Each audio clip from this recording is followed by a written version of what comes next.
Great. Okay. No more polls for now. Thanks for participating.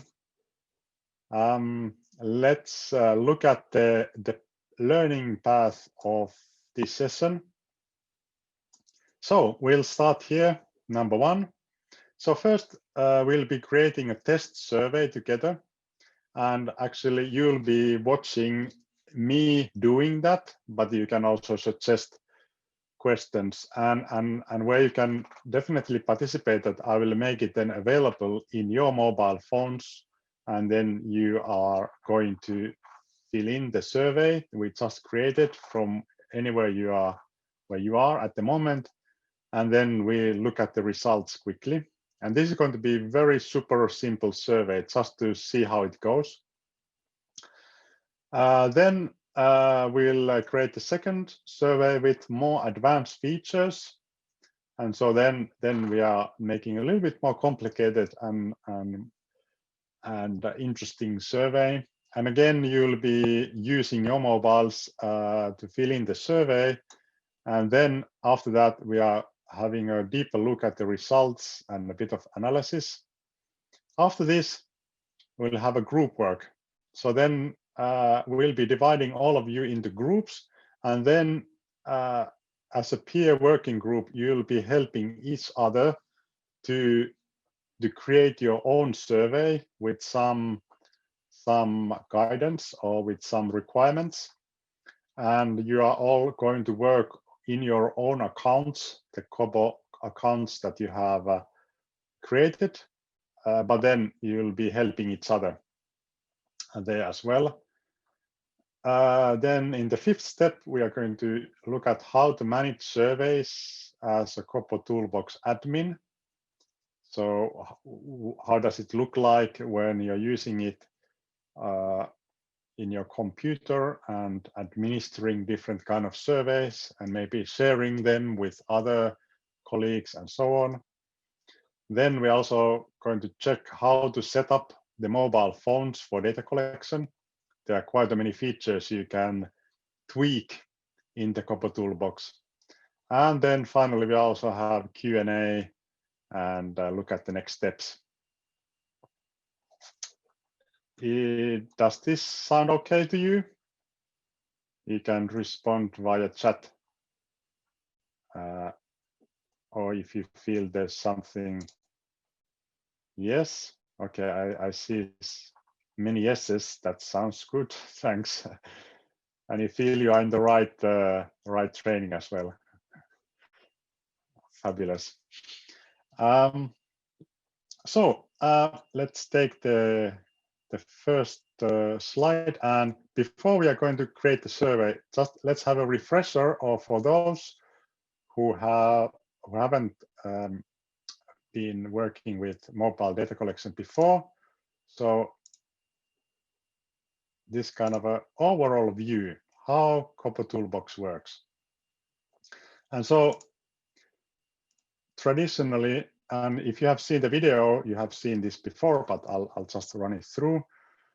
So the traditional way, of course, is to create a survey on paper, take lots of copies of it and pens and papers, and then give these papers to people who are maybe going to the field, going to the communities and interviewing people, and then they come back with piles of papers, and there's quite a lot of stuff to do until you get the results. So that's often quite time consuming and error prone. And so here, when we are using digital mobile collection, instead of paper, we are using mobile. And the mobile is the device where you collect the data, whereas with a computer connected to internet, like KoBoToolbox service, here is where you are actually creating the surveys, just like you would create, for example, an email or a survey using maybe Google Forms or so on. So once we have created the survey in the service, then we'll make it available for the user to download to the mobile phone. And once it's there, then the people can go maybe from household to another, or whatever you're collecting, maybe water points, you name it, and they will be collecting the data. So multiple surveys can be collected with the mobile phone, and you don't need to be connected to internet, so you can spend even days or weeks not offline, just collecting the data. And once you get the connection, then you are able to send all the data that you've collected using the form back to the cloud service, so the KoBoToolbox account that you have created. And then the person, maybe it's you, or you are the one who is sitting behind the desk and waiting for the results to come. So then you are able to see the results popping into your screen. And then you are able to analyze the results, maybe using the KoBoToolbox services, or then export them to Excel and make some nice graphs there as well. Or then you are even able to connect to that some external data visualization tools like Power BI if you are. I think that Mika is facing some technical issues, but I'm very sure that he will get them sorted. How about now? Yeah, it's working perfectly again. Yay! Okay, great. It was just someone was calling me, and I need to keep my mobile phone on so that I can use the Kobo app as well, so there might be some disturbances. Okay, so this is the deal. So this is the picture. Does this sound okay? For those who have been using this is like, okay, I know this, let's move on. And for those who haven't done it before, maybe this was useful. And so what we are going to do first is I'll now log into the Fingo Powerbank account in the Toolbox, and then let's create a survey and send it to your mobile phones. Then you fill it in. No need to go outside, but just fill it in where you are, and then you'll send it to me, and then we'll together look at the results. And for that, I need to switch to KoBoToolbox. There are some good videos there as well. Let's see, here we are. And I'm again checking that you can see now the screen, KoBoToolbox screen. It's currently showing the PowerPoint presentation still. Okay. No problemo. Then I'll switch it. Let's make new share. I'll share the screen. Yeah. How about working now? Any better? Working very well. Great. So now we are in the KoBoToolbox service, and you should all have this, but just look at what I'm doing now. And we'll create a new survey. So let's click new, and then we want to build it from scratch. We could also use a pre-made template, for example. Let's start from the scratch, and we need to give the name of the project. So let's say this is a first test survey for the training, and then description, task testing. You might also want to give the what is it all about. So I'm just saying other, and in this case, I'll use Finland, although this is used all over. And then we could also help KoBoToolbox to improve the products if you want to share the information anonymously. So let's help them as well. So we'll create the project. And here we are. It's a blank screen and no questions. And so to start adding questions, as it says, we need to use the plus sign. Pretty easy. And then we need to ask a question. So what would you like to respond with? Let's maybe use the country. So what? Let's say, from what country are you calling or participating from? And now we need to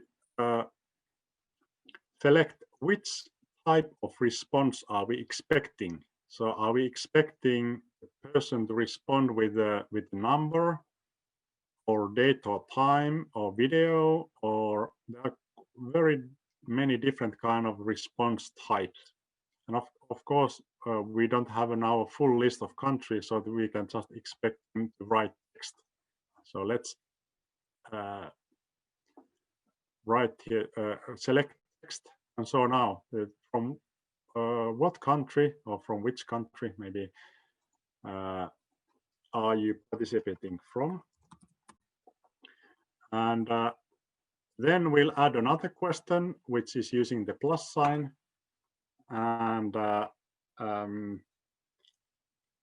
let's ask, for example, what is your favorite color? As you can see, this has very little to do with your actual work.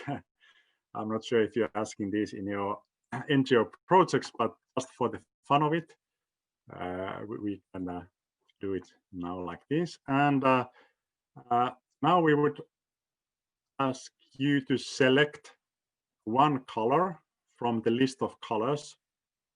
So there we would be using select one color, and we can now write different colors. So let's say black,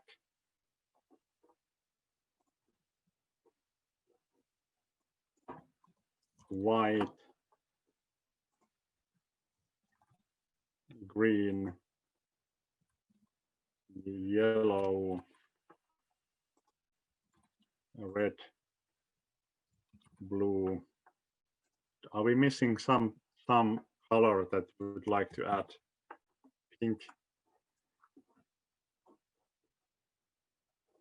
Any suggestions for the chat? It might be super important to have your color included. Orange. Thank you, Heini. Orange, that's the way. Good to go. Anything else? No? Okay. I hope you'll find your favorite color. And that's it. Let's stop it here, because the thing is that this is, in the simplest form, this is as easy as this. Just clicking with the plus sign, you ask the question, and then you choose the type of the question. Then you click the plus sign, and over and over and over again, as long as you have questions, and that's it. Done. So, of course, there's more to that. There are more features, but let's not yet go there. And now this is not saved. There's a little star sign saying it's not saved. If I click save, now the star sign disappears and it's all saved. If I wanted to have a quick view of how does it look like in a screen, I could choose here preview form. So I'm previewing it, and now getting fresh from the oven a survey. So here I could say I'm now calling from Finland, and my favorite color is, let's choose some green, and then I would click yes. Okay, now this is showing in Finnish, but it's just saying that the survey was correct. It's not adding any data. This is just for testing purposes. This is quite a nice thing when you are creating the survey. You can preview it quickly anytime to see how does it look like.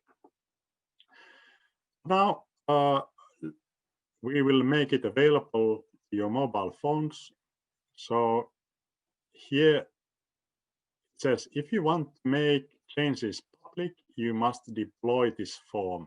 So at the moment it is in the draft. It's like a draft email. And if you want actually to send it to the receivers, you need to deploy it. So let's deploy it.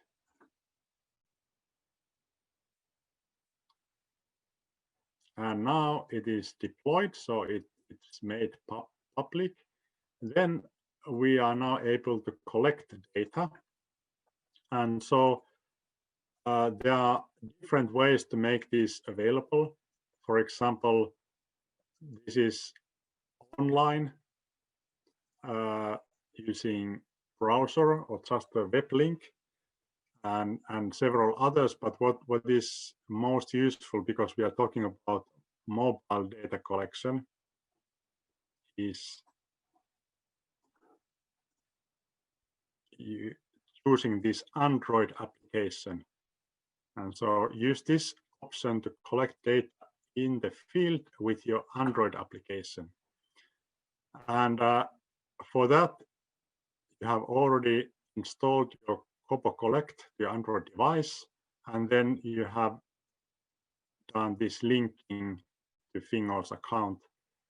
And now this should be okay for you. So this should be available. And so now take your mobile phone, and I'll take mine.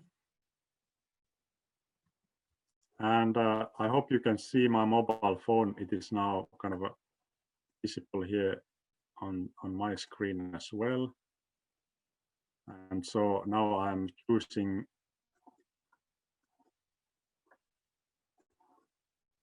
KoBoCollect.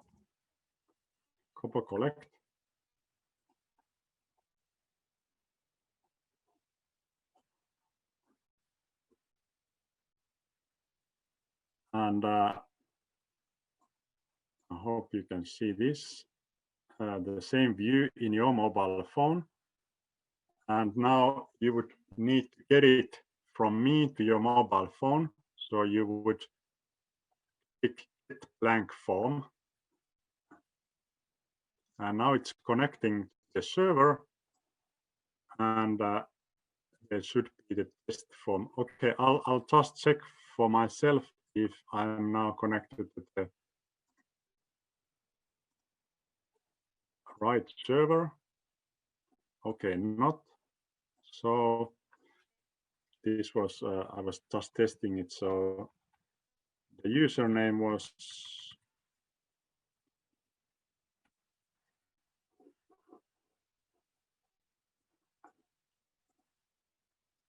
Fingo Kobo Training.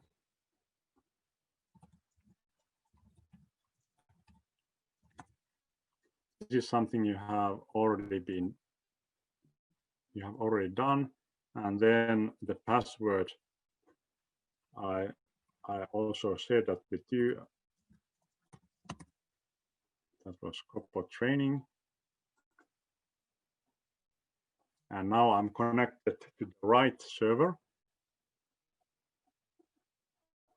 Should be okay.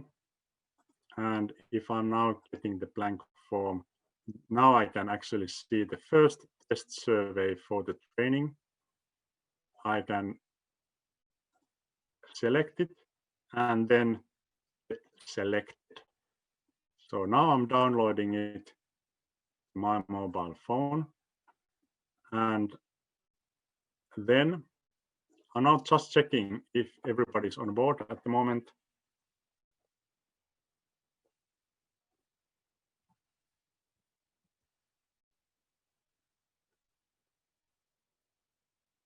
I will be doing this again as well a couple of times, so no worries if you are kind of a bit lost at the moment.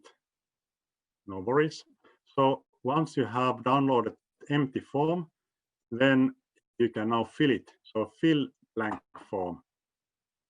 And you may have only this one visible if you have downloaded something else to your mobile phone also. So that should be there. Okay, I'm now checking.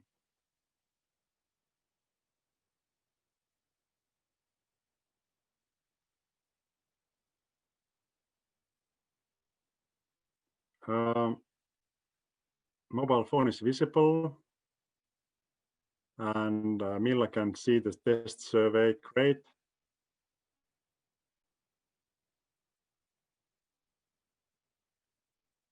And then Jussi and Maiju are asking, how do I find the form? So just check that you have connected to the right server. So when you are in the starting screen, use these 3 dots, then go to General Settings, and then pick the server. And you should have settings, so Fingo Kobo training and Kobo training as a password. And then after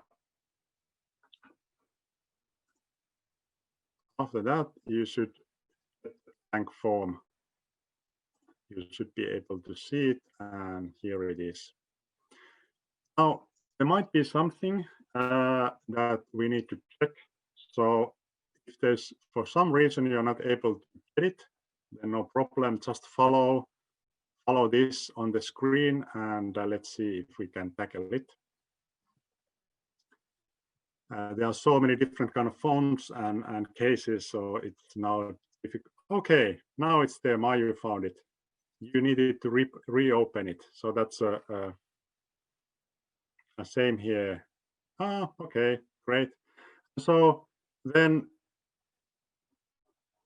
when you have the form in your mobile phone, you fill in the blank form, you choose the one, and then now you can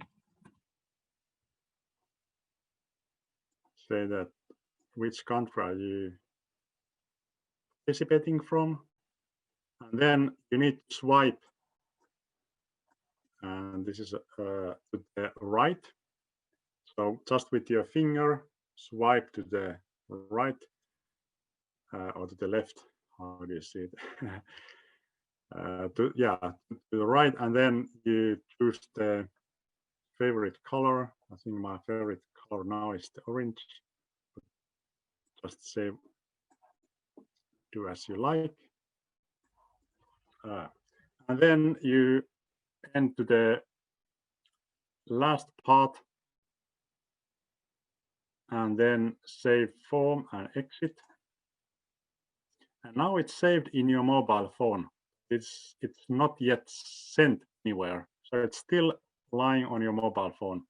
And you could continue filling in the survey with maybe some other people.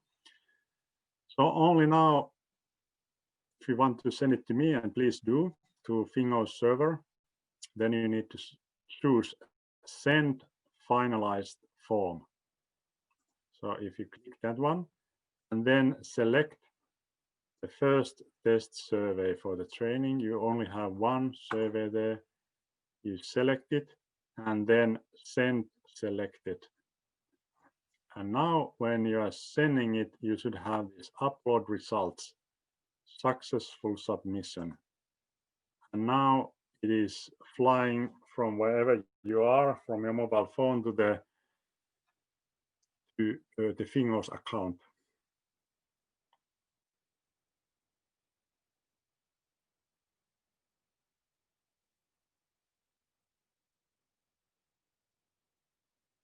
Maria, yeah, you probably have those forms from previous uses.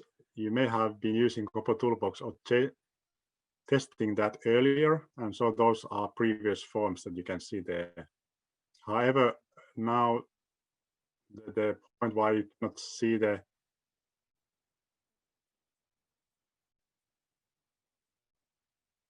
it should say first test survey for the training. Hang on there, Maria. I hope you'll see it. Now let's go back to the survey, to the KoBoToolbox website, and now I'm checking the ones that have been deployed. So here's our first test survey.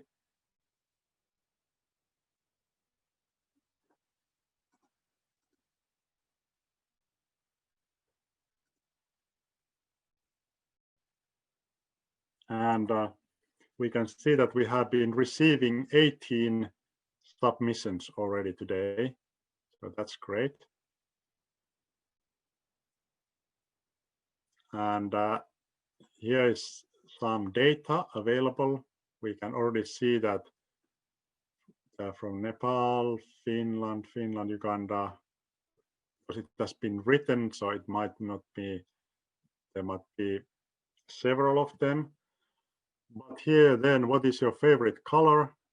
We can see that out of all the respondents, blue seems to be the best one. And we can also maybe use a donut form. So now we can see that in a donut. And we can also create custom reports. So we can create new report, say,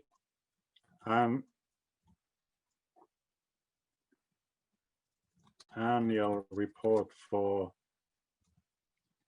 most favorite colors. And let's include both items and save. And so here we have then the report as well. If there were lots of different kind of questions, we could check just the ones that we want to include in the report, and that would be it. So what we did now is we created the survey, then we submitted or send it to your mobile phones. You downloaded it, filled in the survey, sent the results back to the server, and now we are able to see the results, and I could just take this part and include it into my report if needed. So that's it. That's the cycle with a very simple survey.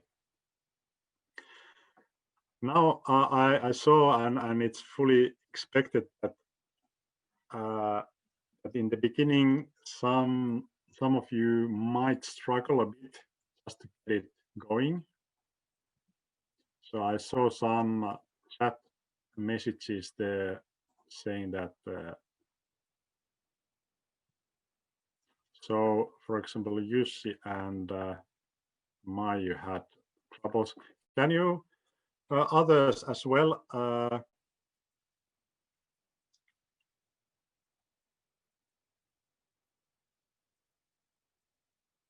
yeah, Laura, you are saying, should I have had a done button at the question page? I didn't have, and had to test how to save the answer and move forward. This is something that once you know that the swiping works, then it's easy, but it is difficult to figure out in the first time. And we can change it. We can also include forward and backwards buttons there, so visible ones, and still keep the swiping option. So we are able to tweak the features, and we are going to do that.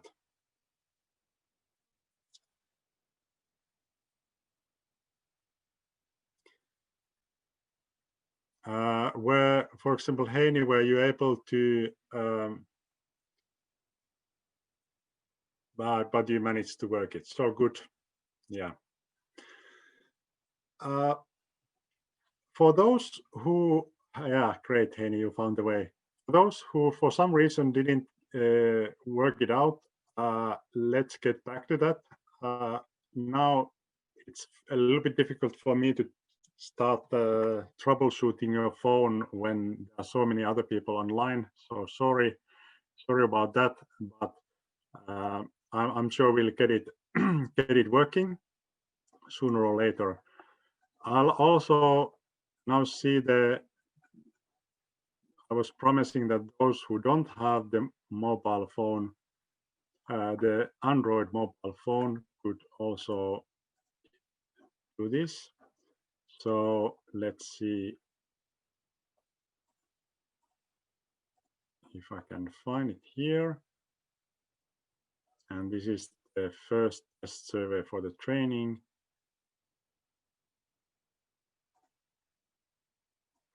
So it seems to be that now it is saved or shared via Android phone. So then I'm not able to share it directly over the website. So Jussi, you're saying you have it. Brilliant. I'm happy. So I hope you found it. Okay, good. So this is a super simple survey. So let's not be satisfied with that one. There's much more to KoBoToolbox than that. And in the next step, we are going to have a little bit more complicated one, and doing some validation, language versions, also skip logic, and all the other stuff you might want to use, which makes KoBoToolbox a pretty powerful tool in the end, and kind of overrides, does something that papers cannot do at all, which is again saving your time and headaches trying to figure out what kind of responses have been received from the field. Are you ready to continue? We will certainly have a pause or break at some point, but how do you feel at the moment? I'm suggesting, actually that was a rhetoric question because I'm still going to move forward.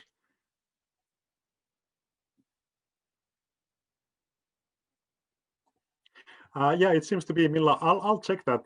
You may have some questions that I'm not able to answer immediately. So I'm very happy to gather all of those, and then I'll double check the ones that I might not have immediate answer. Then I'll come back to you either by the end of this session, or then I'll email it to you questions and answers section to your questions. So I want bypass them. So let's take a new survey. So this was the first test survey. So we'll take the new one. We are again building it from the scratch.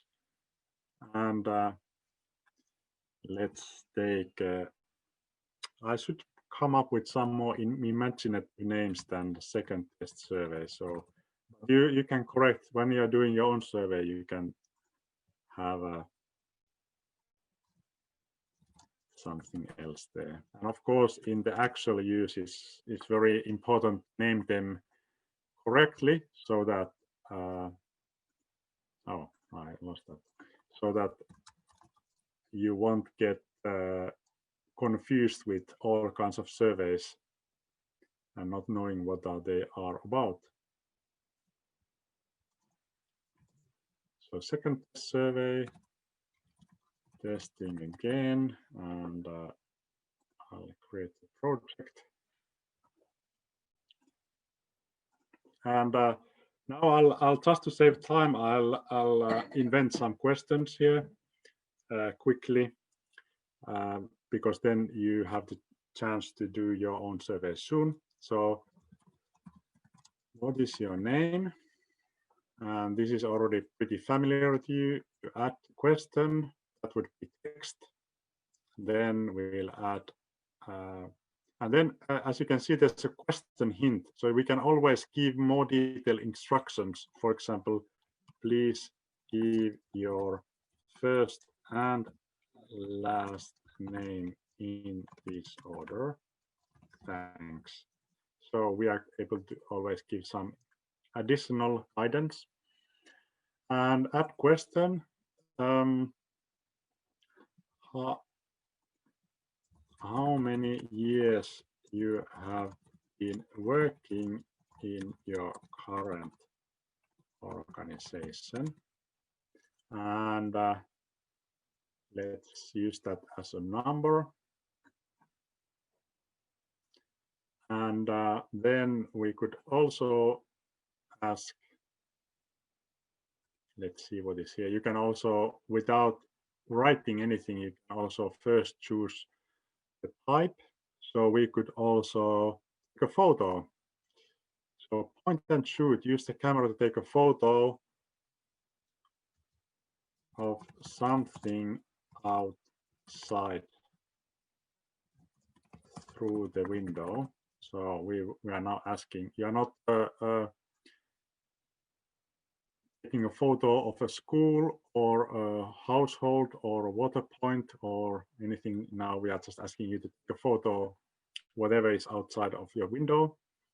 And then we could also select many. So to which regions have you been visiting in your lifetime? And we could say just very roughly Asia,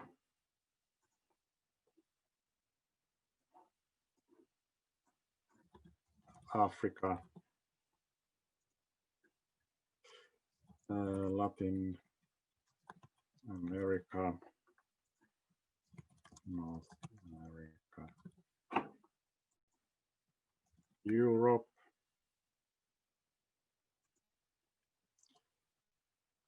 Antarctica.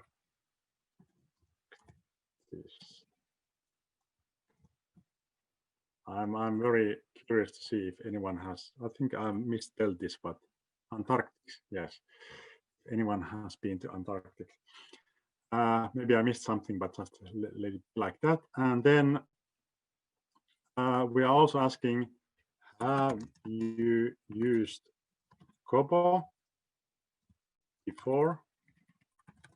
And here we are just saying yes or no. So select one and yes or no.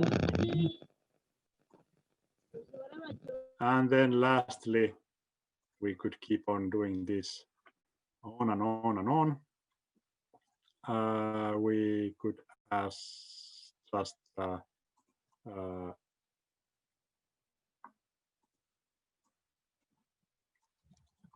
please describe where.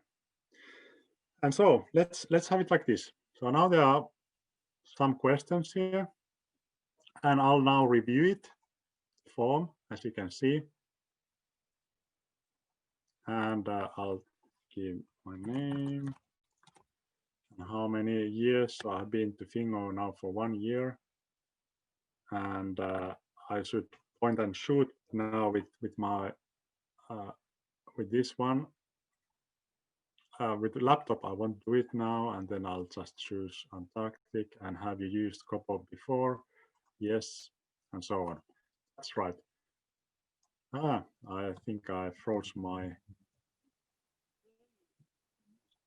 I'll be using a different camera. Just check here. If I was just doing this in a hurry, so I would say that I have been in here, and suddenly I would say like -5 years, and then I would ask, have you used Kobo before? No, but it would still ask me where, although I have not used it before. So there's no kind of a validation or any corrections. I can also write here 5 million years, and the survey doesn't say anything. So it's easy to do that kind of mistakes sometimes. For that one, we have some neat features that you might want to use. So here, with every question, you have settings. As you can see here, settings. And there's this little wheel. If you click that one, you can have question options, skip logic, and validation criteria. And with the options, you can have hint as the guidance. I can also make it mandatory, like you really have to give your name, otherwise it's not allowed. And then with the skip logic, no validation, let's then go to the next one. So how many years? That was the one I could put. I have been to the current workplace for 5 million years, and of course I wouldn't like to have that one. And that's typical in the data collection. People make all kinds of mistakes, and then they are left there and they are spoiling the data. So with the validation criteria, I could add a condition that I only allow question response to be greater than or equal to 0 years. So I don't allow negative years. And then I can also add another condition. It has to be less than, let's say, 50 years. Otherwise, I don't believe it anymore. And I can also give now an error message that please respond with a number between 0 to 50. So then I'm now already able to kind of filter some of the mistakes away from when the data is being collected. And so this increases the quality of the data. This could be also with the age. If you ask how many years the person is, you could say that it has to be between 0 to 120, for example, and anything else. So here then there's a question, please describe where, and this is available even if the person is saying, have you used KoBoToolbox before? So wouldn't it be nice if this question was available only for those who are saying yes, and it would be hidden if you say no? This is obviously quite a simple thing, but you may have a series of questions. Maybe you are asking whether the person is female or male. If the person is considered as female, then you might ask only then if she has been pregnant. And only if she has been pregnant, then you can also ask additional questions. And those questions would pop up only if relevant.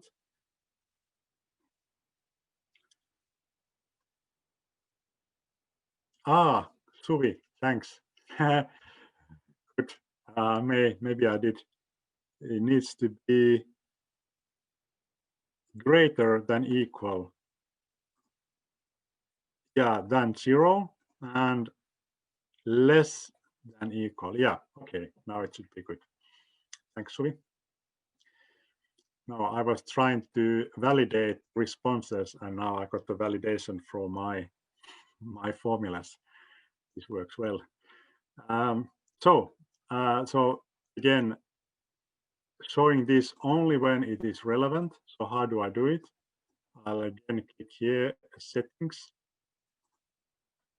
and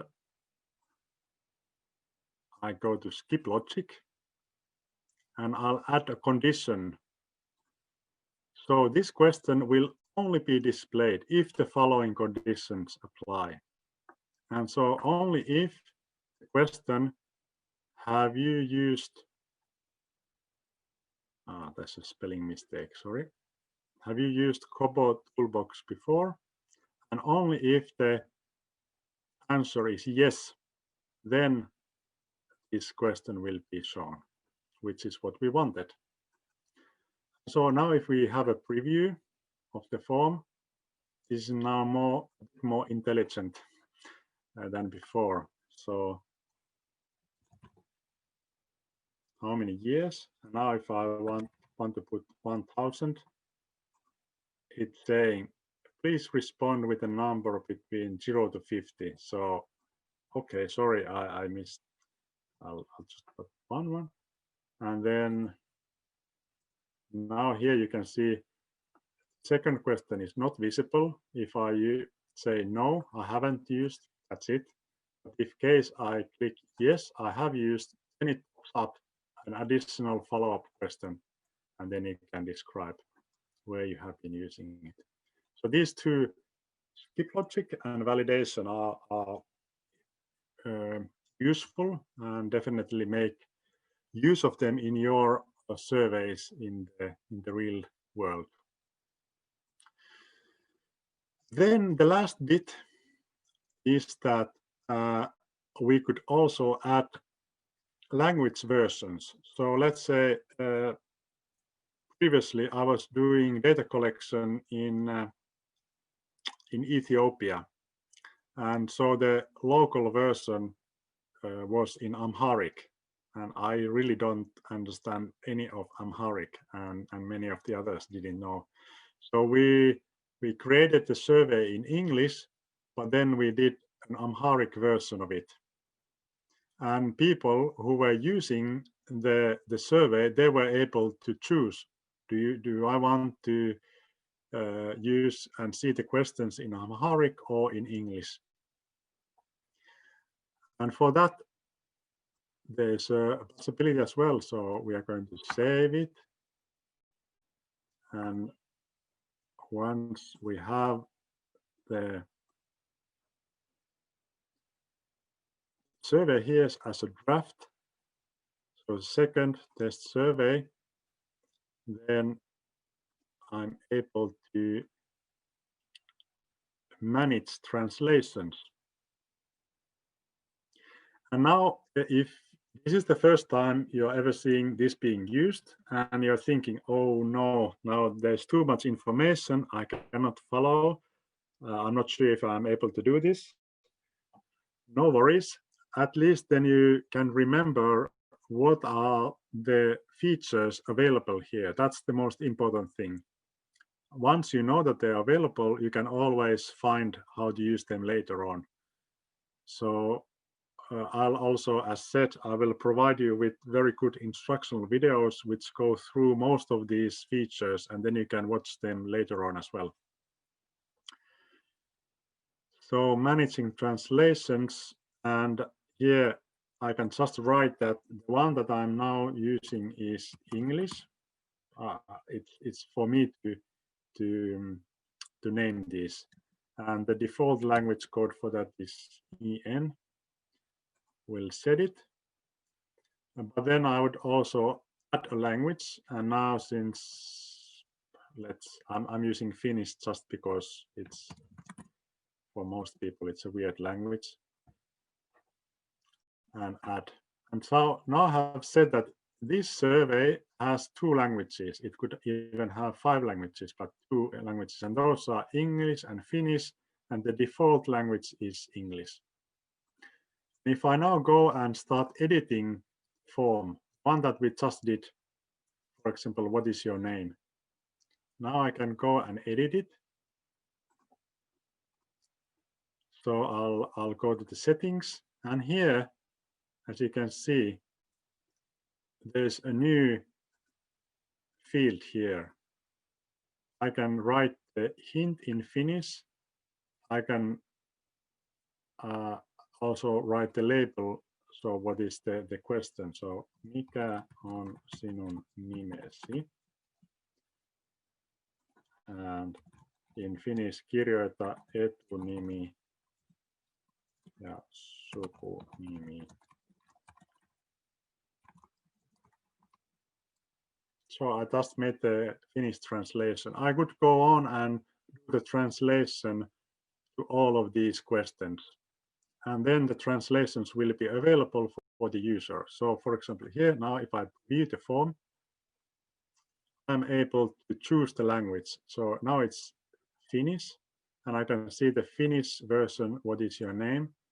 If I click English, then it changes to what is your name.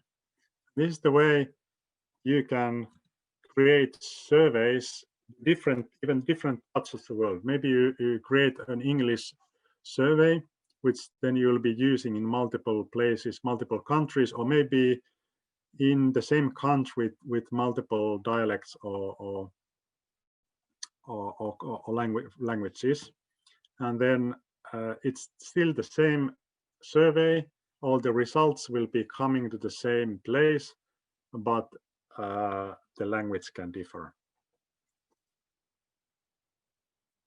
So that's it. And I'll now save it and make it available for you. And then I hope that again you'll go and check the new survey which I'll be sending to you. So I'll save it. And I'll exit here, and I'll see the draft. And again, it's saying if you want to make the changes public, you must deploy. So I will deploy.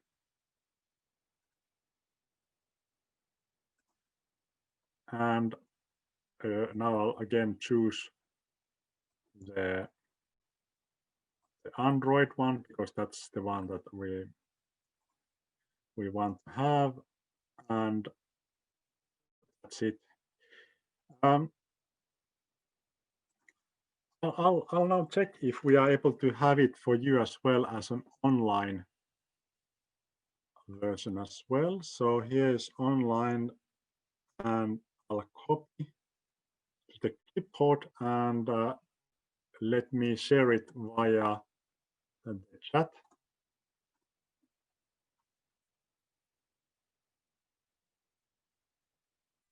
So there was a question, did you have any open-ended questions in Amharic as well? It won't translate them automatically. So it's only the questions that are translated, not the responses. The responses, then you need to do either manual translation or use Google Translate separately. But of course, the kinds of surveys that have multiple questions or numeric values or photos, so those are language independent. But with open questions, then that's a bit of a... and Betty is asking how to share the survey. I'll do it soon. So here's the link. So those who are not able to use Android, or you have some troubles, so please use this one to respond, see how it works. That's a bit of testing as well. I've always used the Android one. And those with the Android mobile phone, just go and let's check here. I'll get the blank form connecting, and here you can see now the second survey is available. So you can choose that one, get selected, and then start filling in the blank form. And so now either you use the online, and I hope somebody who is using the online, let me also check if I can open it. Yeah, here it is. And if in some case you only see the Finnish question, then go up here and change it into English, and then you can start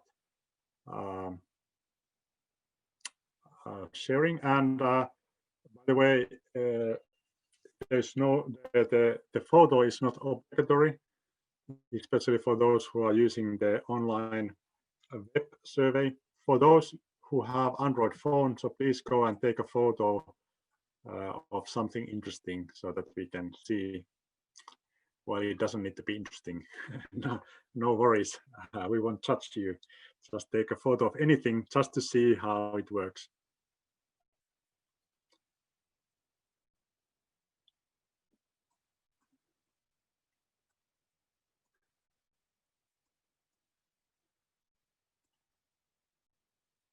And now while waiting, Mika, can you create a poll saying how are you doing from 1 to 5, where 1 is I have no idea what this guy is talking about, and the 5 is something like I'm super enlightened and everything is clear. Yeah, I'll do that. Because I don't see now your faces, and if somebody would be staring me with glazed eyes, I would immediately know that I'm not understandable, but I need to get some input from you. But while doing that, while Mika is doing this, the poll, so go ahead, fill in, and remember then to send it to me as well. So once you have saved it, filled in, saved it, then you should send the finalized form. Once you send it, and then you select the form that you want to send.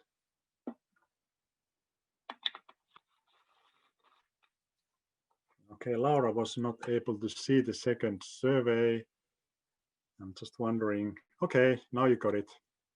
Just, will take a bit of time when it's checking over the connection. It's checking the library and then seeing whether there are more surveys available for you, and then it should appear.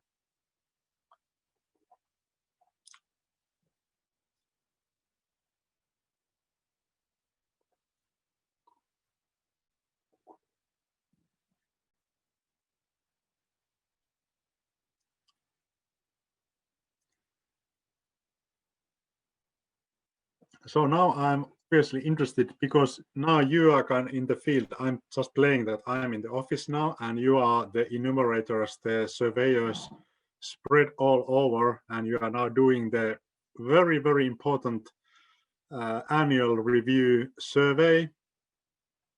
And then I'm eagerly now waiting for the results. So I'll be just checking results.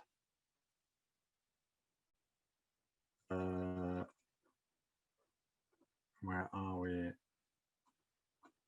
Just trying to get there. Okay, good. So the second, so then I'll go here and see the second test survey. I'll click summary, and do we have results? Yes, again, we have 18 in total again. 19 in total, super.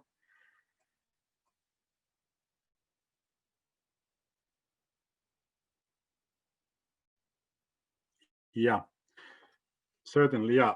So as Maju pointed out, you first need to go and get blank form, which is you are asking from the account, from the server, are there any new forms for me, new blank forms? And once you find them, you need to download them to your phone, and only then you do fill blank form. So that's the time when you are kind of taking the pen and start filling in the surveys.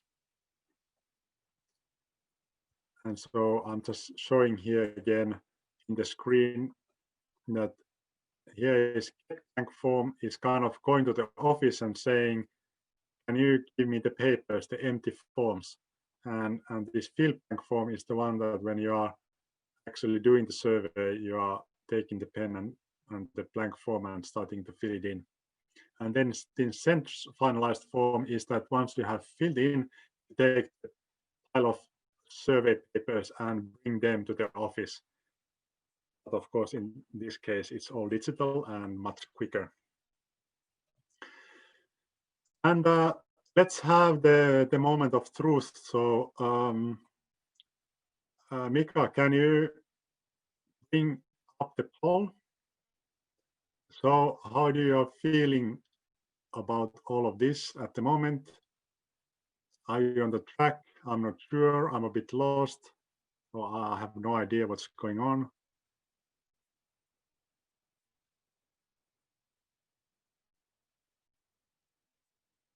Please, all of you answer, and this is fully anonymous, so you can be brutally honest, no problem.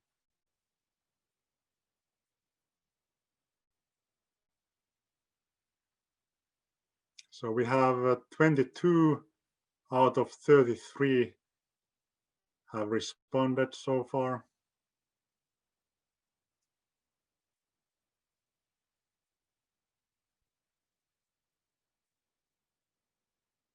So if you can see the poll, I'll still keep it on for a little while.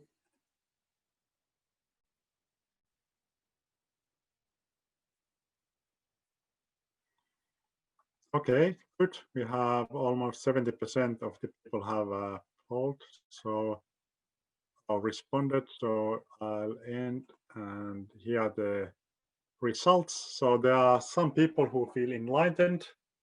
Great. And most people think you are on the track. 2 are not really sure, and 1 is I'm a bit lost. Okay, no worries. We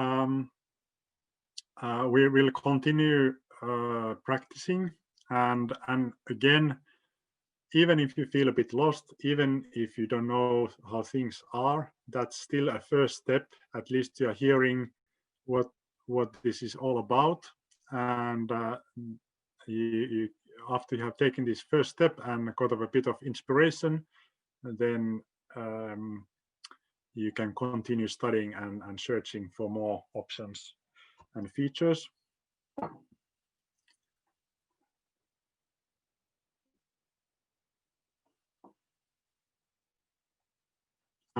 Yeah, and Ari is saying it's pretty difficult to follow without Android. Yeah, but still, were you able to use the web form? Because that's exactly how it looks in the Android. And we'll now, yeah. But of course, there are now also other features there. Let's look at the results, and then we'll have a break, because I think you deserve it. We have been going on for 1 hour and 20 minutes, which is almost illegally long. But I just wanted to have this done first, then you can stretch and so on. So what are the results? I'll just refresh. And we have record-breaking 23 results. Excellent. So what does the data tell us? Let's look at the data. We have people here. And then how many years have you been working for the organization? On average, 6 years. Median is 4 years. Which countries or areas have you visited? So most of you have visited Asia. That's great. I think that's a bit of, because there are some people from Nepal as well. And somebody is saying that have been visiting to Antarctic. Great. Have you used Kobo before? Maybe I'll just use here the let's say, for example, the pie. So maybe more, in some cases it can be more illustrative. Have you used Kobo before? Most no, some yes, 25. And here are free form answers like training, Uganda, Rwanda, tried oneself at home. And let's also look at the gallery. Here we could also create custom reports. For example, just take that we'll only include how many years you have been in the organization and if you have been using KoBoToolbox. And now we could save that one. And now we only have that version available. And we could go back to the default report, which is everything. So you can have different kind of views there. With the gallery, let's see if we can see anything here. Okay, so there's one, and this is also useful. Maybe this would be some illustrative photos from the field, and you could just copy them to the report directly. They would be saved here. Now oh, that is almost artistic. I like this. Somebody has been doing some photography.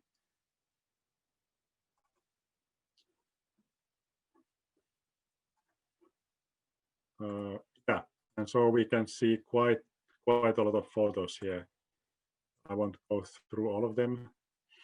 What I can do here is I can also share these results with you so that you can also copy them and look at them later on. This will be after the break. So thanks, congratulations for getting this far.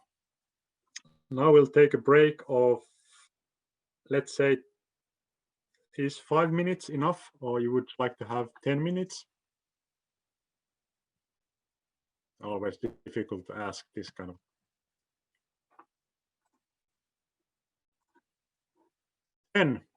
All right, that's clear. It will be 10 minutes. So we'll be back 25 to 3. Is that okay? Have fun, stretch, drink water. See you in 10 minutes.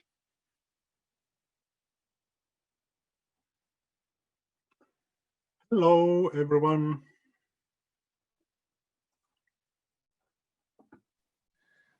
Hello, Mika. We are back. Excellent, excellent. Can you just say something on the chat if you are still alive or if you can hear me? I'll just see if people have come back.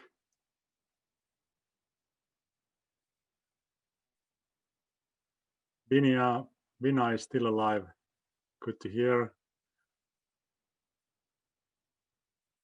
And many others. Just go ahead.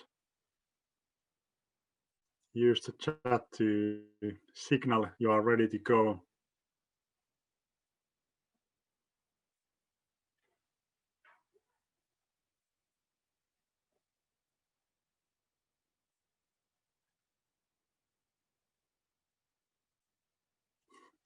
Ari has received enough coffee. Nice to hear. I'm drinking now just, what is this, mineral water.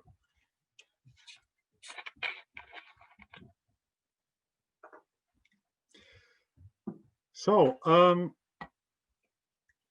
we will be continuing, and now you actually get to do something. It's been quite a lot of, well, you have been filling in surveys and responding to polls, but now it's your time to start creating surveys. Just before that, I'll just say that we were just quickly looking at the results and kind of analyzing them, but that was a bit of haphazard, wasn't it? So we will come back to that if we have more time. And there's definitely more to the reporting side. And the KoBoToolbox has pretty good, well, in a way kind of basic level, but still nice reporting features, and which you can use free of charge. And there are immediately available. Of course, you can then export the results to, for example, Excel and do more analysis there, or then you can export them to some external data visualization analysis tools as well. But you can get quite far with just Kobo as well.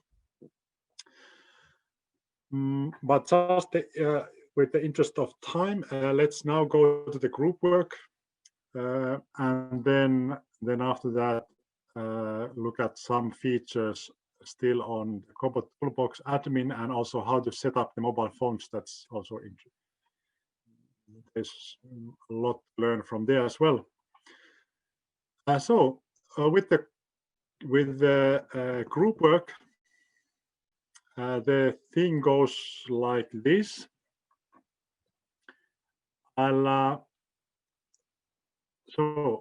We'll be dividing you into groups in a random basis. So I think if there are some like 30 people, we can make around 6 groups of 5 people or so,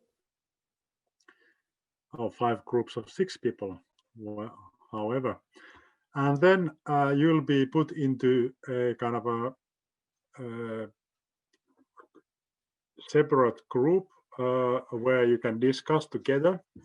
And what I'm asking you then is that you will go to your own Kobo account, which you have created using the instructions shared earlier. So you log in with a similar view that what I've been working with. And then you should create your own survey. I have some guidelines or some requirements for the survey, which I will show now. Just a second.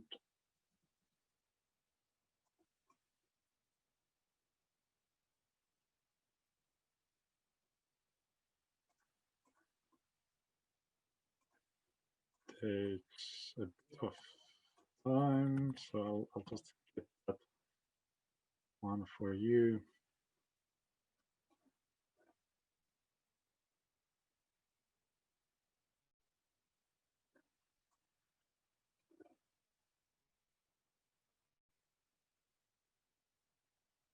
Can you, Mika, clear the screen, because I think it's in the annotate. Oh, here it is already clear. Oh, you got it. Okay. Yeah. Yeah. So hang on there.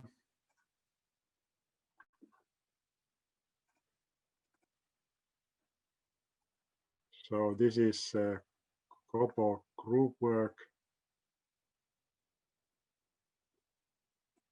Can you now see this screen? I think not yet, so I'll do a reshare,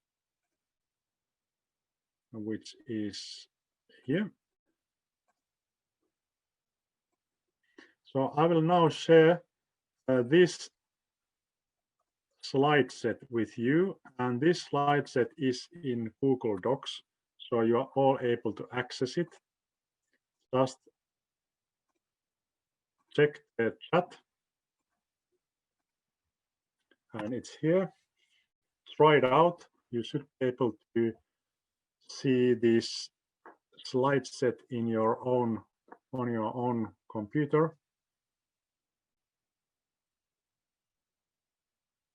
I'm just waiting for someone to join here as well.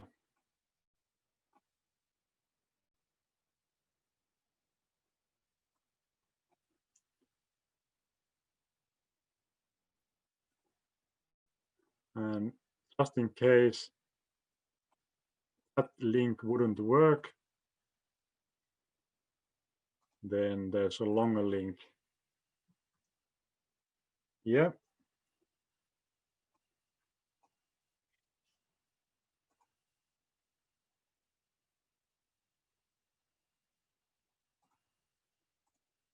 Okay, now I'm starting to see people.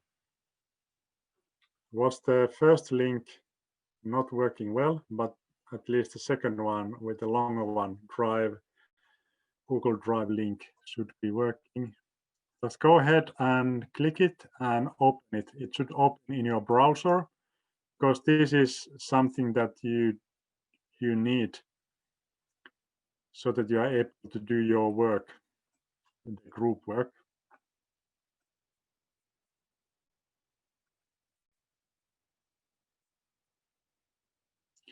And if now you are able to see this, my screen, there's the first screen, and then the second slide is saying that create a survey using your own account. It's saying that that survey should have at least 5 questions, and all of the questions should have different response types, like text, number, or multiple choice, or so on. And then 3 of them should be mandatory questions. Then after that, you could go that at least one of them should have validation. So for example, if you ask for age, it should be between maybe 0 and 120 or some other validation. And one of the questions should have skip logic. And then optionally, you can also create a second language version. So don't worry if you get stuck somewhere. The idea that you are working in groups is that you can help each other, and you can ask and try to figure out how did it go. There are also other slides, so you can fill in here in the following slides. It shows step by step. Once you have started with a new survey, and you fill in the project details. Here is how you add the question, then you write the question, you choose the type of the response. Then if there's need, you can also modify the questions in the settings and choose, for example, if it's mandatory, if it has skip logic, if it has validation. And then also in the end, you can preview the form and you can also save it. And that's it. And for the time, I'll give you 15 minutes to work there. And then after that, let's see how far you have gone and what kind of challenges you may have encountered. At least give it a try, see how far you can get. If you can get one question there, that's a step forward. If you can finish all of it, that's great as well. Any questions at the moment? Yeah, I'm sorry, Mika, I missed it. How long are the rooms going to be open? 15 minutes. 15 minutes, yeah. Yeah.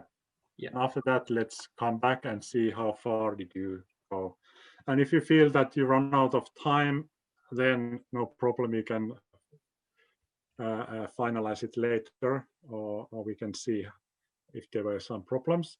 And you are doing it individually in a way that you are all doing your own survey using your own account, but still you are in a group where you can chat between each other. You can ask questions from each other and saying, oh, okay, how do I create a new question? And then somebody can help you in that group. So please support each other while doing your own questionnaire in your own account. Any questions now? Please go ahead if anything was unclear.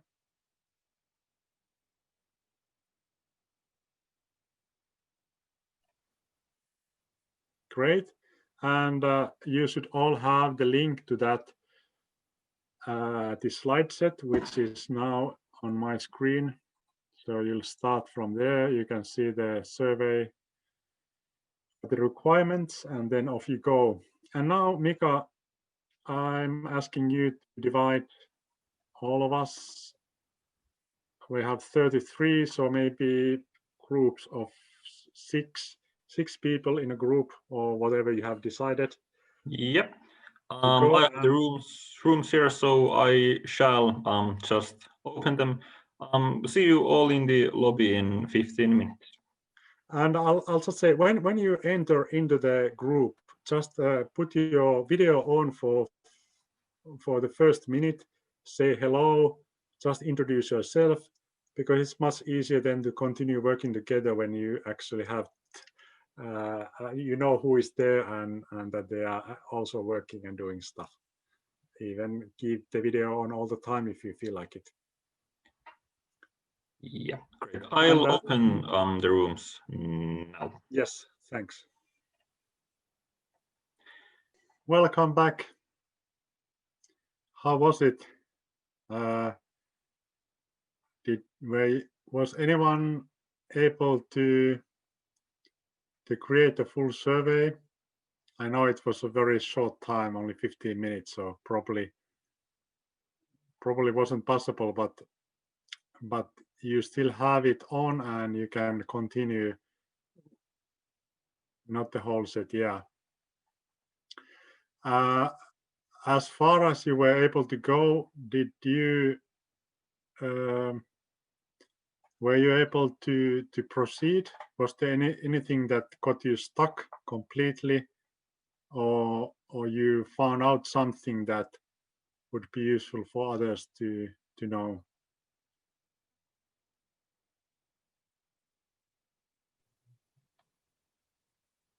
Can I just ask my question like this instead of asking? Sure. Yes. Yes. I encountered a problem at the first question. I wrote the question and then decided that I want the answer as text, and then moved on and then changed my mind immediately, and then tried to change the type of answer to multiple answers, and didn't seem to figure out how to do it. Is there any way to do it, or is it just to delete the question and then start all over again? Yeah. To my knowledge, and if you find out how to change it afterwards, that would be great. But what I've done is that I delete the question and start it all over again. So changing that is I haven't found how to do that.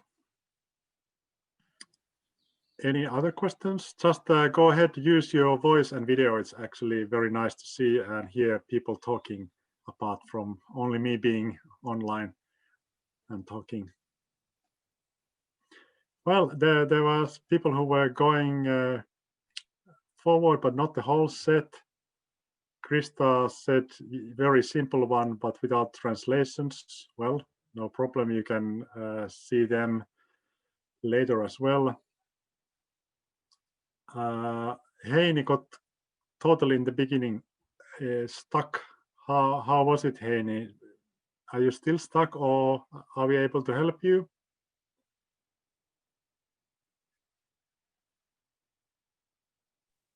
And Vera did it all the way. Yeah. Go ahead, Heini. Yeah. I don't know, maybe because I wrote their Heini's project and I put the small mark there. Maybe that caused it, because I'm thinking now it always threw me back, so I couldn't go forward when I was entering the name of the project. So it always threw me back. But later on, when I put there something Heini trial, then it was okay then. Yeah. Okay, it might be that one. Yeah, it's good to check what if there's something there. I won't do it now, but that's a good tip if you get stuck, that maybe you only need to use normal alphabets and spaces. Hey. Yeah. Yeah, go ahead, Ville.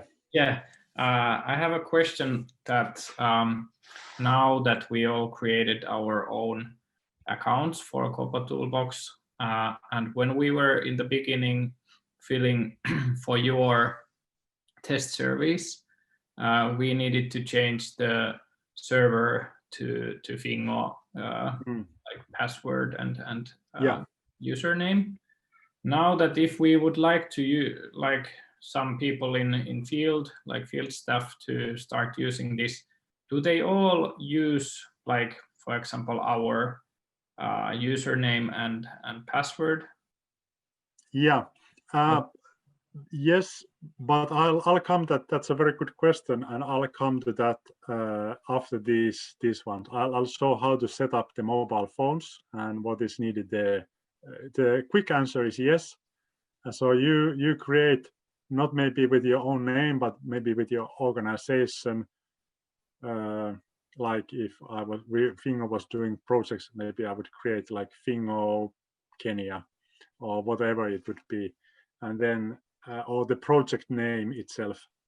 So can you have, like, for example, I could have 2 or 3 different like usernames under my email if let's say I have 3 different groups who are using this, or a bit that way. Where that is free tool is a bit limited. That if you use, for example, Survey CTO, which has been developed from KoBoToolbox, then they have built in like user management where you can have multiple teams. Like you can be the admin, the master admin, and then you can create teams which don't see each other.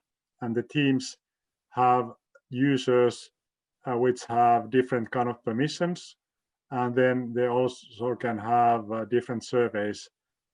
In KoBoToolbox, the one account is visible for everyone. So if you use the same account for multiple projects, that's okay, but then the people in different projects also see the other surveys, and so that at some point gets a bit problematic. So then maybe you want to limit that. But there's some user management available in KoBoToolbox, and it has been developing. So we'll also see how that works. Thanks. If we have time, yeah. Some other questions. Yeah, the skip. Can you show again where to find the translation option? So I'll just quickly do that now. Time runs very quickly. I'm already checking how much time we will have left, but there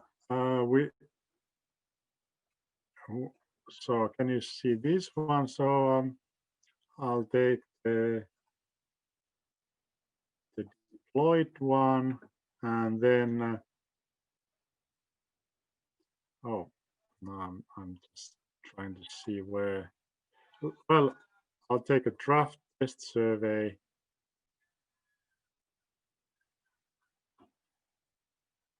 And here, these 3 dots, and here's manage translations.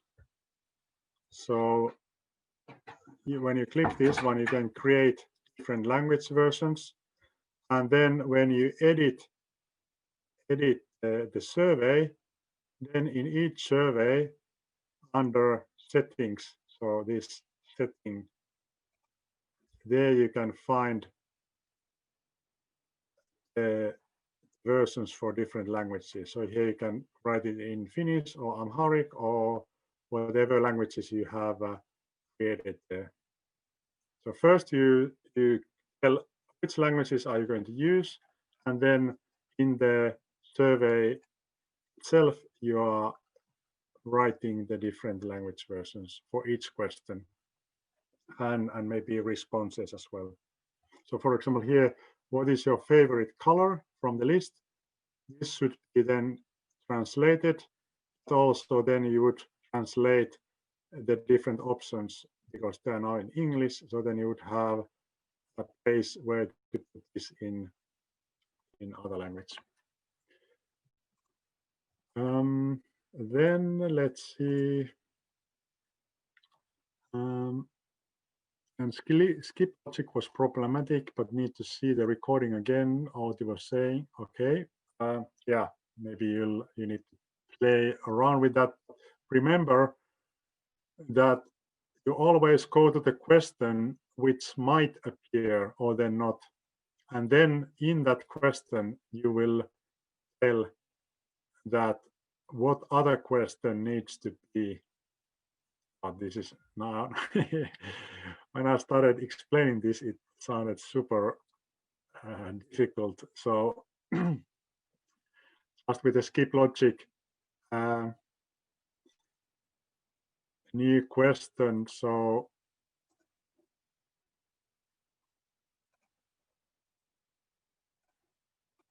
here, if you add condition, so now I'm in the question that I want to make visible or not. And so then I now need to choose some other question. For example, how old are you?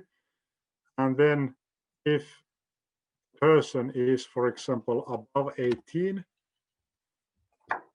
now then this question, maybe the question is that, do you have a driver's license or not, would appear. If the person is less than 18 years, then it wouldn't ask that question because it wouldn't be relevant.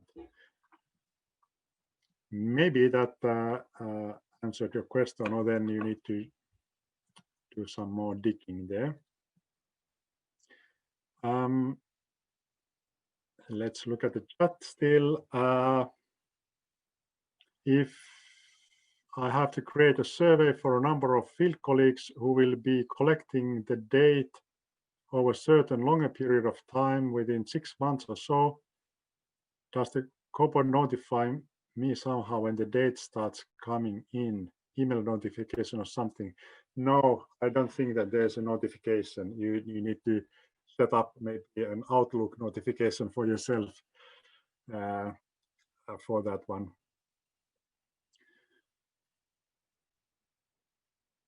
And if the others are just forming autonomously, and then you need to go and check if there has been more responses coming.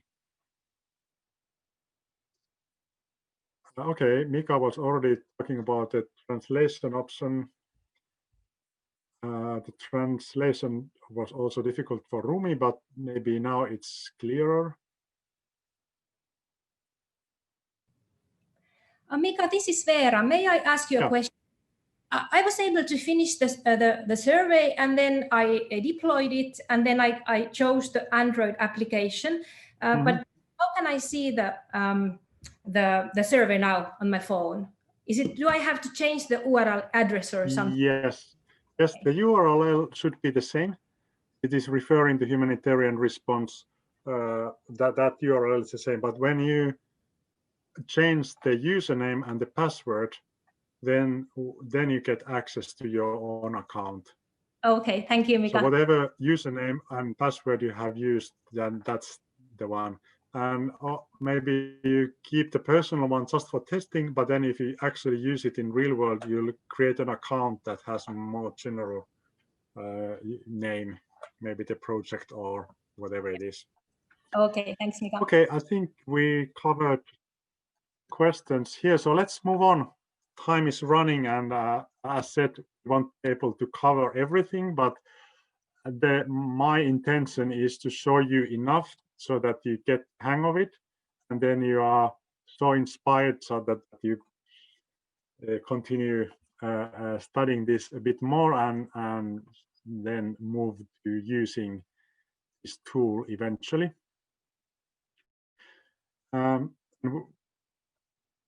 So the group work and how to manage surveys as a KoBoToolbox admin. So I'll show you something on that.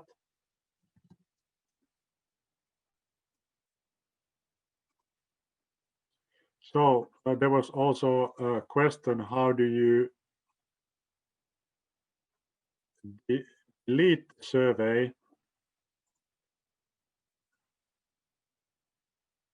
So let me see. Here's, if you go to the survey, and I'll now choose the test form. I go to settings, and in the below here, this delete project and data. So if you do that one, then you get rid of everything, and that's it. You cannot undo that, so be careful with that one. There's also archive project. So for example, if you have an, let's say, an annual, like a baseline, which you're doing, and then that takes 1 month to complete. After that, nobody should be uploading any data anymore, but the people in the field are using some other forms. So then you could archive this project, and it says your form will not accept submissions while it's archived. So I would archive it, and now it's kind of locked. Nobody can accidentally continue submitting data to the baseline. But then when the annual review comes, maybe annual survey or something, that you are using the same baseline survey again, could be. So then you could go back to this archived one and open it again for more or submissions. So this is a way you can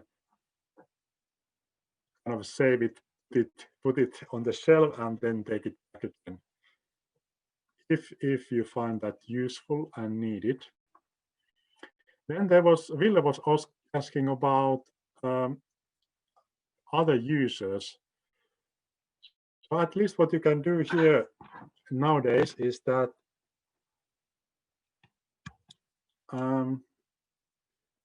for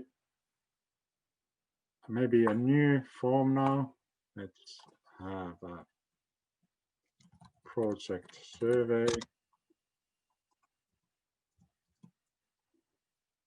I'll create it, and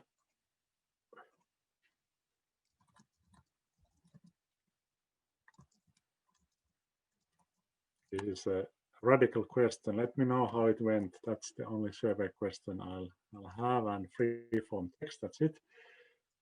Now I'll save it. And so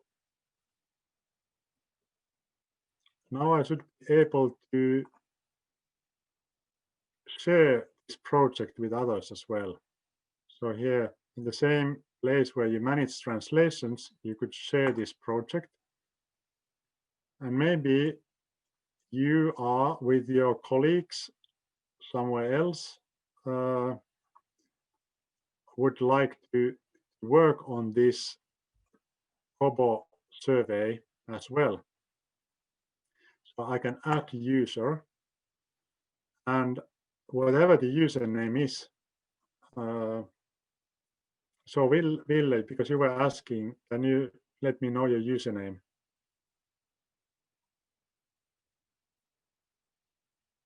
Maybe you can just. My username is V Saarni. Yeah. Yeah. So then I would say that, okay, I'm now working together with Ville, and we are both wanting to see and create a survey. So I'll give permissions to Ville, and then he can view the form. He can also edit the form. He can also view the submissions, add submissions, delete. So I'll give full rights to Ville. But there could be also some others that you only want them to view the form, but nothing else, or view the submissions. So you can share the results, but the others cannot go and add more submissions or start editing them also. So you can actually add more users and give them specific permissions here. This is quite nice. Kind of create a team,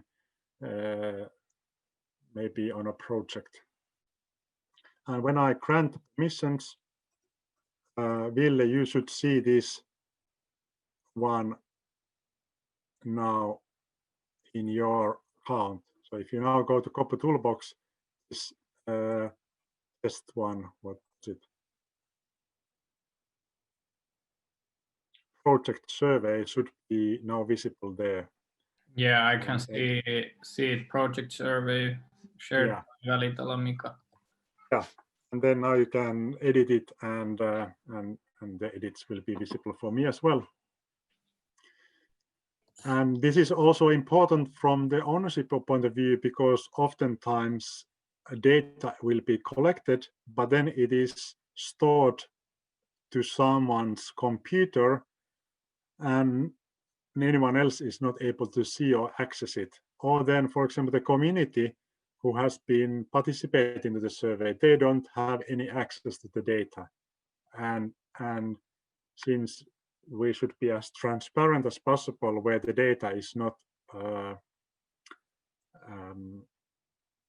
kind of delicate, or of course you need to take care of data protection. So if there's personal data, you need to be very careful who you share it with, but this also allows other people to join and see the data as well.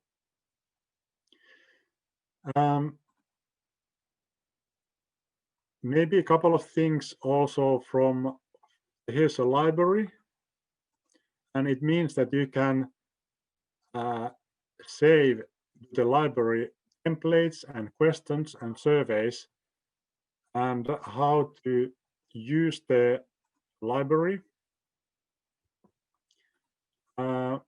is that, for example, here in the test form of project survey, when I'm editing this one, so let's say I'll add question that which counties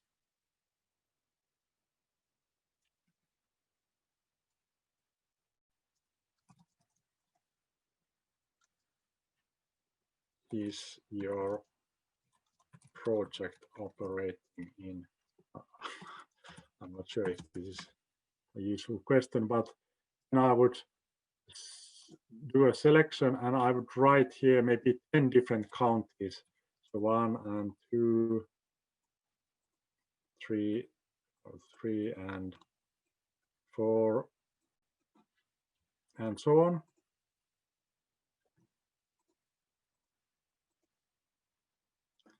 Now, after the hard work, I would add question to the library, because I know that in other projects, I might use the same question pattern as well, the same question. So I would add it to the library. And then in another form, when I'm creating new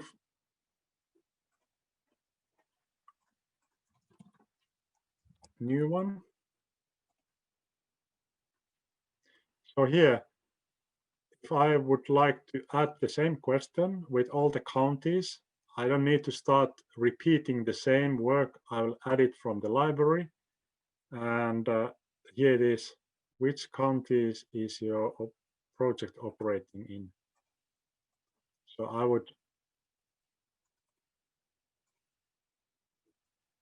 so let's say which, yeah, you just need to drag and drop it here, and there it is. So if you have lots of kind of standard questions that you are typically using in your surveys, then you can just drag and drop them and make them quickly available, and no need to start from the scratch always. That's also something that might be useful if you like.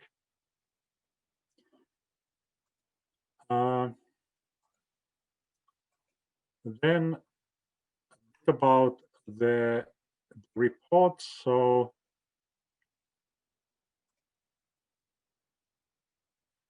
now I'll log out and, oh, okay, I was actually with a different account. So now here was the second test survey. And if I choose that one, I can, of course, I can see these submissions now. There are already 27 of them. And with the data,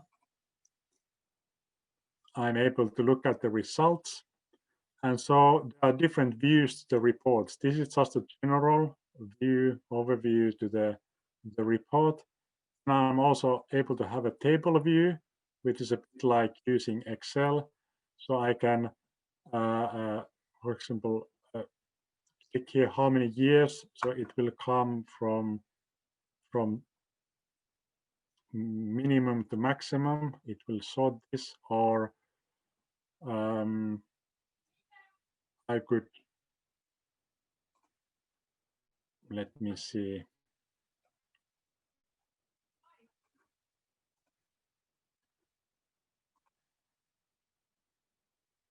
I could also edit them. So if there's a mistake in one of these, I can clearly see I could go and edit the response. So I would know that their SORM has actually been 2 times there was a mistake. I could go and edit it. Then in the gallery, as you saw, these were the photos. So you can browse them. And in the map, now this time we didn't use the GPS. That was something I should have remembered, so that it's the GPS coordinates. And if you have those, then you are able to see the different responses on the map. So you actually see exactly where the data has been recorded. And this might be useful when you are collecting, for example, the location of schools in a given area, or the water points that I've been talking about, or water places, or whatever it is. And so then you can see the distribution on the map. But it's also from the data validation point of view. If you see that one enumerator has been filling in all the surveys are coming from a local cafeteria, then you might scratch your head that has that person really been visiting the households, or is just inventing data from a place which doesn't make any sense. So both ways. Okay, now some chat.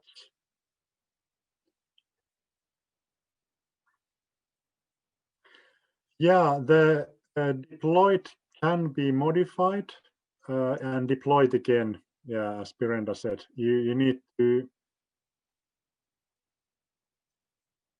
Okay, Maya was doing that redeploy. So let's do that. That's a good question. So once it has been deployed, it's kind of published, and this was now been published. So where did I find it? So many places.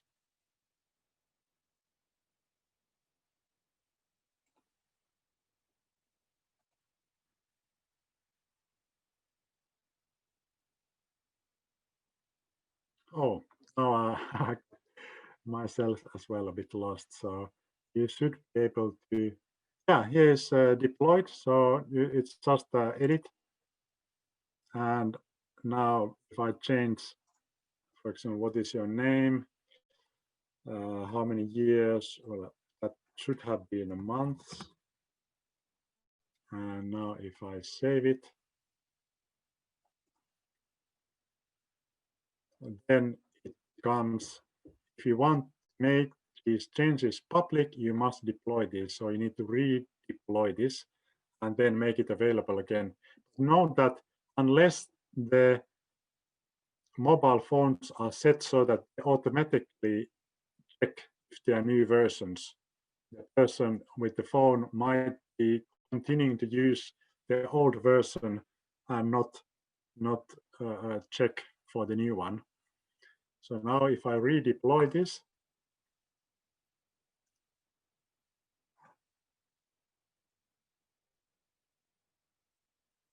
then it's now available. Let's also just check that whether, because if you just change the form, then it might break the structure. So if you change questions and others, and you already have data coming in, so you might corrupt the data. So that's why it's good to test survey very much in advance, and then eventually when you are all set and clear about it, then you make the final version available. Now I can see some questions, but because I should still show some other stuff, I'll now quickly go to the setting up the mobiles for data collection. And can you now see this, my slides? Yeah. Okay, good. So this is the typical setting. Now I'm thinking from my own experience that when starting the data collection, in the beginning, people who are doing the data collection are kind of the project team are gathered together, will be discussing the survey questions, whether they make sense or not. Is the wording okay? Are the terms that are used understandable for the local context? All of it. And then at the same time, unless those who are collecting the data are very familiar with the KoBoToolbox or any other tool, there's also the orientation for the use of this, and that also needs time and practicing a lot or enough before going to the actual data collection. Otherwise, there will most probably be problems which are difficult to tackle when people are already in the field and actually doing the actual data collection. So this is also the time when the data collectors have mobile phones. Maybe they're using their personal mobile phones, or maybe the project has particular mobile phones for data collection. And these mobile phones can then be set up beforehand so that they have the right username, the password, all of it. So you don't need to share the password, which could be then used also to access the actual account, but rather it is just connected by the administrator. And maybe then you have 10, 15, 20, even 100 mobile phones that you should set up. And there are some features you can do. So I've now collected all of these. So if you have taken a screenshot, so when you're in your Kobo Collect, you can click the 3 dots here, and you can choose, for example, general settings. And from the server one, this is probably familiar to you already, because there you can set the URL and username and password. For the user interface, you can choose the theme, language, text font size, navigation, and this navigation is something that was asked earlier. So let's go there. I'm now here, and as said, going from one question to another, you need to swipe, and that might not be completely evident. So I go to general settings, user interface, and then in the navigation, instead of only using horizontal swipes, I will use swipes and buttons. So now that I've changed that one and start filling the form.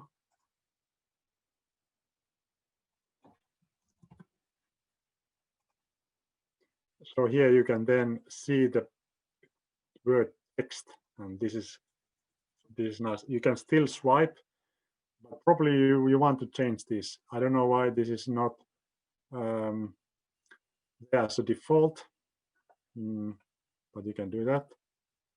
Now let's then see others. Then if you go to the maps, you are able to choose the source map. By default is Google. There are also, for example, OpenStreetMaps and others. In some cases, they might be better, but I think Google Map usually works well. Then form management. Here, it's possible to choose, for example, if there are periodic form updates.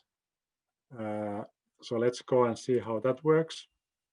And again, you don't need to remember this by heart now, at least you can see where to search for them and play with them and see how they work. So form management, periodic form updates. So for example, you could set that the phones would check maybe every hour or every 6 hours whether there are new forms or new updates automatically. You could also say that they will be automatically downloaded if you think that's the good way to do it. This is good to have hiding old form versions, not mix them. Then this is also interesting, auto send. So now I asked you to separately send them, but then this could also be sent. So only when it's connected to Wi-Fi, it sends them automatically, or also when using cellular network, or then off. Thing is that as long as they're in your phone, you could still edit them. So if they are automatically sent, then somebody might say that, oh, it went too quickly or too fast. So this is something that needs to be discussed together and decided what's the best way. Deleting after send, I think this is useful. So clicking it so that they're not, you don't stay in the phone and maybe create data privacy or whatever issues. Then also high resolution video. It is not common to record videos because the videos can become very huge and then consume a lot of data. So yeah, I wouldn't use those. But the image size, the original size might be even like 2 megabytes or 4 megabytes or something. So if you don't really need full resolution images, you could just take that they are medium size. So this is still good for reporting, but it makes the image sizes compatible or the same size, whatever phone you are using, and not too big. And so on. I don't go through every single one of these now. What else? Then form metadata.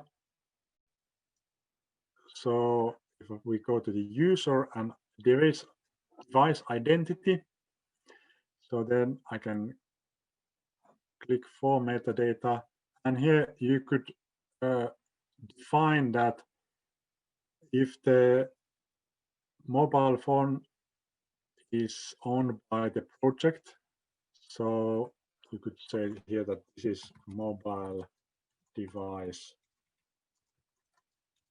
number 1, and even the phone number for that particular phone.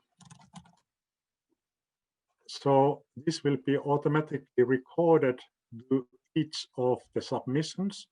And later on, if you see some problems that is from certain device, then you're able to contact and see, okay, this has been recorded with the mobile device number 1, and get in contact.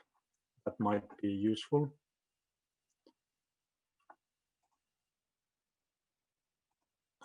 Yeah, I think those are the most common ones.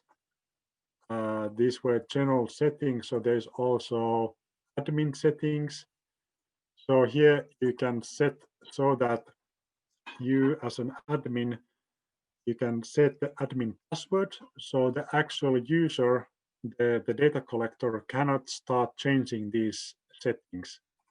I'll say here, I'll just put Mika for the time being. So now there's an admin password, and I can also change so that, for example, the main menu, what is visible there.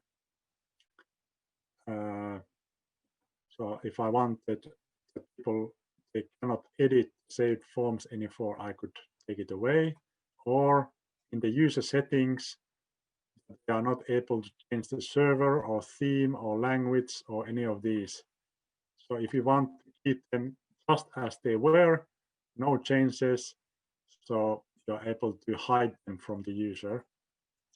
This might be good from the management point of view, just to make things avoid some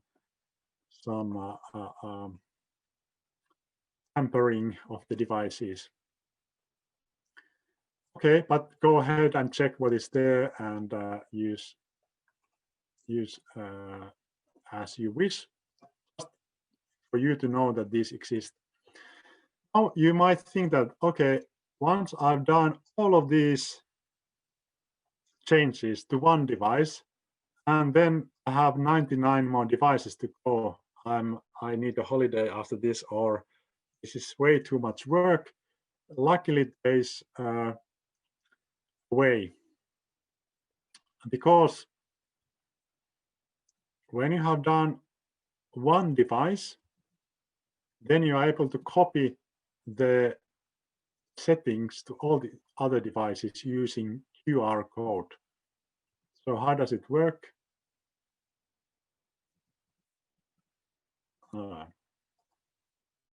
Did I stop it? Yeah.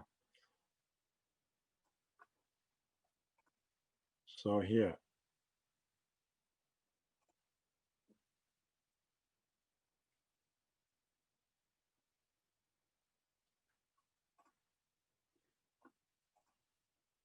So here from the, again, 3 dots, and configure via QR code. Okay, now it's asked the permission, admin password. And well, now you see me, but it's actually, if, for example, my device was now the one that has all the right settings, I would click on the QR code side, and it would be visible here. And then you would take the other device that has not yet been set up, would put on the scan mode and scan this QR code. It would automatically have all the settings set for that device. And then you would take another device and another device, and it wouldn't take a long time until all of them would be correctly set up.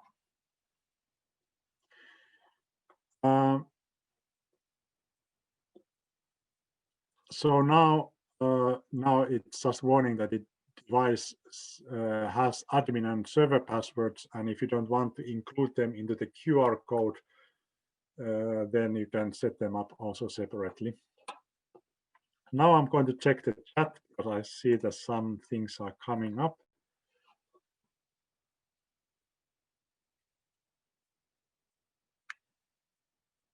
So can you share the questionnaire by sharing and sending QR code? So Krista, just check the deployment options there. Now I don't remember that there was a QR code, but go ahead and check if you can find it. I'll take from the last ones.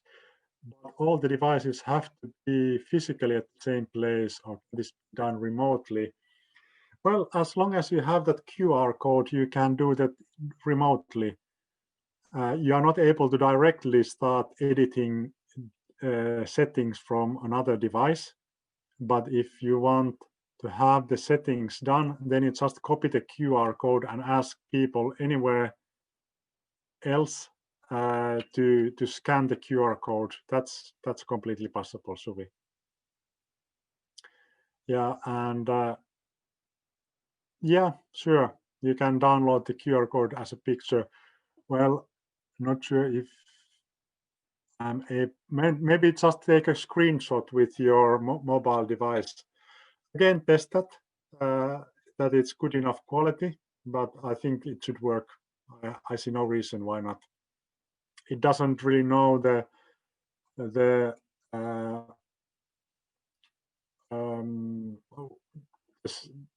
source of the QR code. What else? There was some discussion about skip logic. Yeah, good. Okay, I think these were the ones I wanted to show. So again, some tips for the mobiles. So any current Android phone is compatible. It's a very small one. It doesn't require a lot of memory.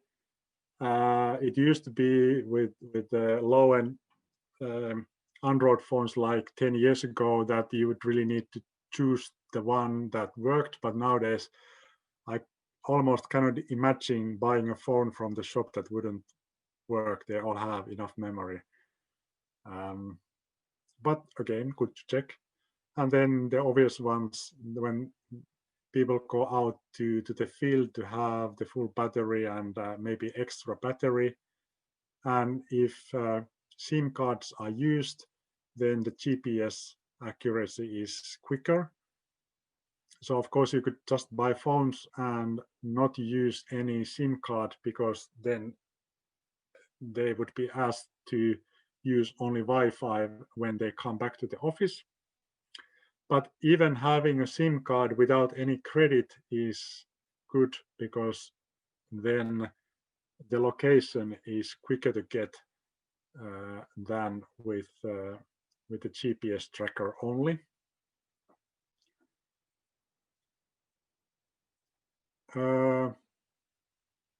Yeah, I think it's pretty good here. So I'll now go to other questions.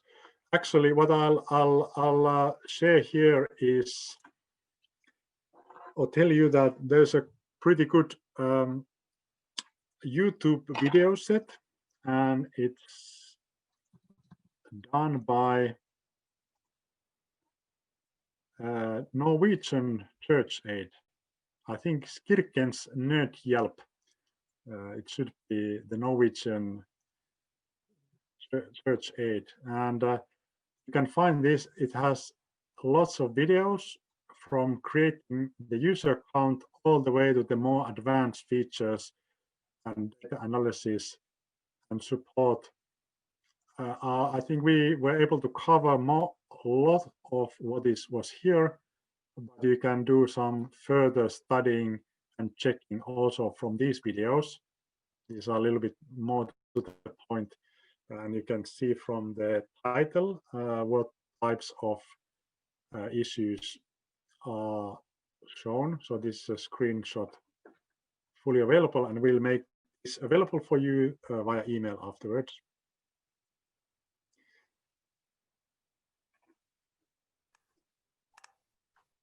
Can I ask you something? Yeah, go ahead. I think now it's good time to you to do some asking with the remaining 10 minutes. Yeah, it's nothing like any details about this KoBoToolbox, but because there's like a lot of these kind of platforms in internet, and I think you have used this pretty much, maybe also some others, I don't know, but could you just give like 3 or 2, I don't know how many points you want to tell, but what is really good about KoBoToolbox and what is something that is maybe not working so well with KoBoToolbox, and maybe there is something better also?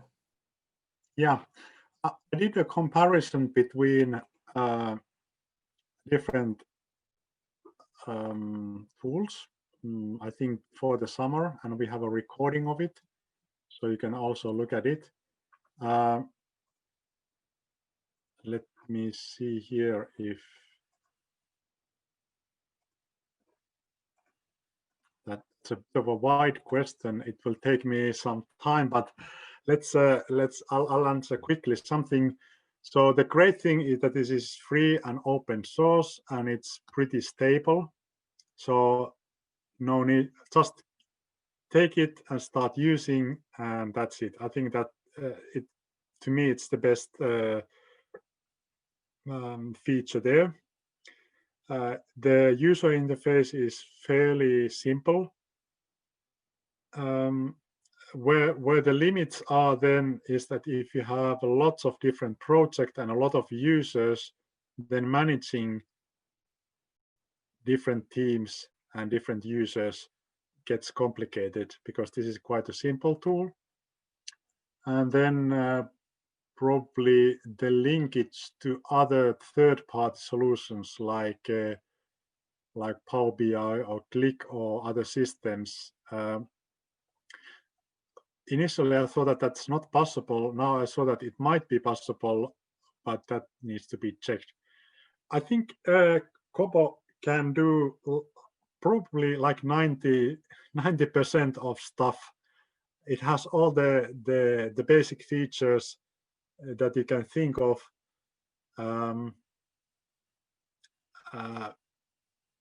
But then I have only 5 minutes, so I could go into what kind of form editor it has, and for example, case management is in there. What case management means is Google it and check if that's important for you. That's, for example, available in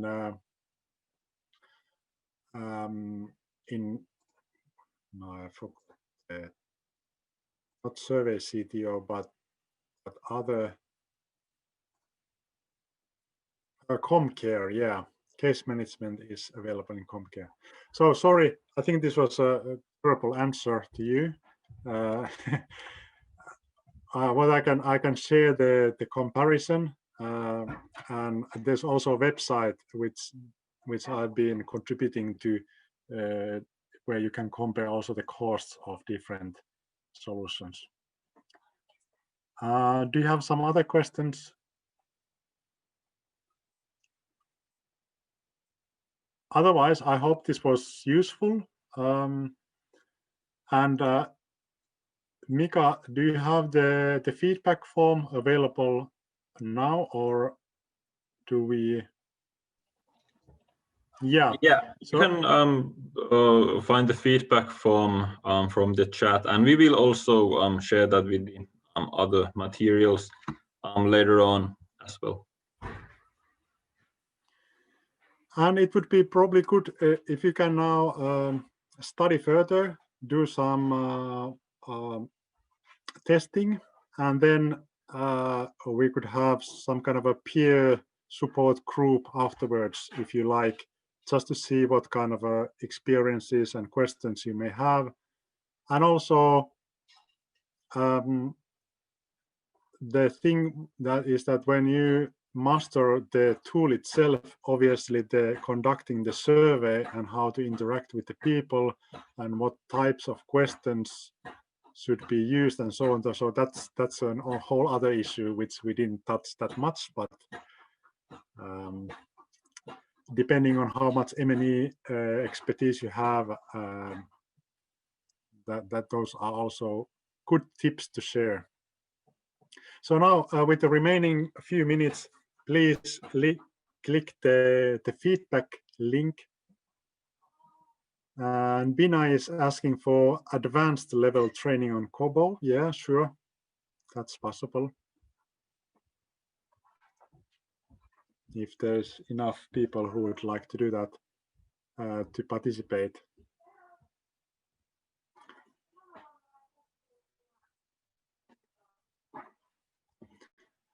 My daughter is coming with a paper saying, does this take much longer or not?